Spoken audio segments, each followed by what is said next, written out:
Okay, Claudia, here's a video of your transmission. It's been disassembled and inspected by our master builders, and the cause of failure was the torque converter right here. This torque converter, you can see the tip of the converter right there.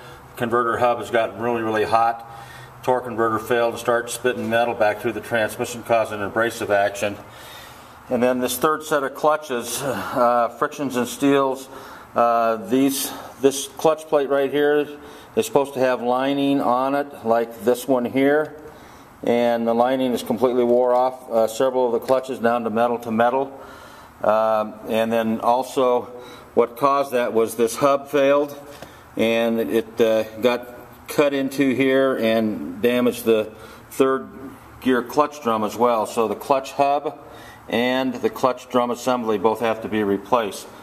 And these are some of the other clutches throughout the transmission. This set here also has gotten real hot and turned really dark, crystallizes, and the flakes starts flaking off. They should be looking more like this lighter colored clutches here, and you can see how dark these have gotten right here.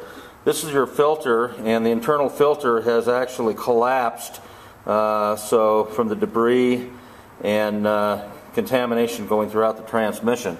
Now you got two case halves of the transmission. This is the first case half, and then this is the bell housing case half.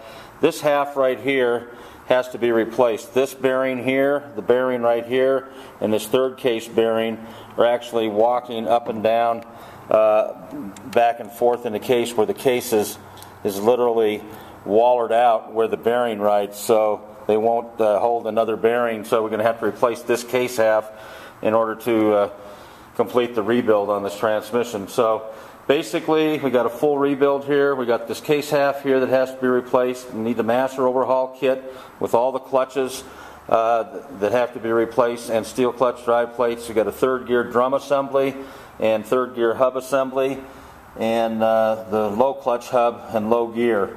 And then it needs a pressure regulator valve and the valve body. This is the valve body here and here. And the valve body is the manual control unit. That's the brain center of the transmission that directs the hydraulic pressure throughout the system.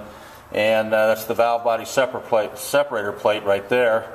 And so we're going to have to replace. There's an end plug kit for the valve body, a lockup valve kit repair, and a check valve repair, and a pressure valve. So in addition to the transmission, because of all the contamination, in a minute I'm going to also add to this video our patented hot flush, which explains what we do when we flush the cooling system, cooler lines, and the cooler in the bottom of the radiator, so that we don't get any debris back into the rebuilt transmission. This transmission is going to come with a 5-year, 100,000-mile warranty, and as soon as I send this video, attached to it will be also a written estimate, which will be itemized with all the parts and labor for the full cost of the repair, with the 5-year, 100,000-mile warranty. So there you have it.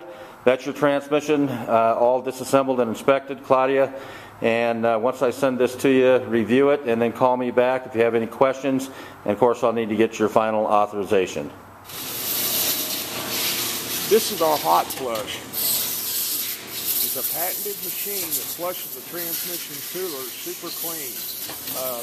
This is not your vehicle, but it will be hooked up to it. These red and blue hoses are hooked up to the transmission cooler lines, and this blue hose is a shop air hose, and what it does, it pumps heated fluid through the transmission for 3 seconds through the transmission cooler, and in half a second it blasts shop air backwards.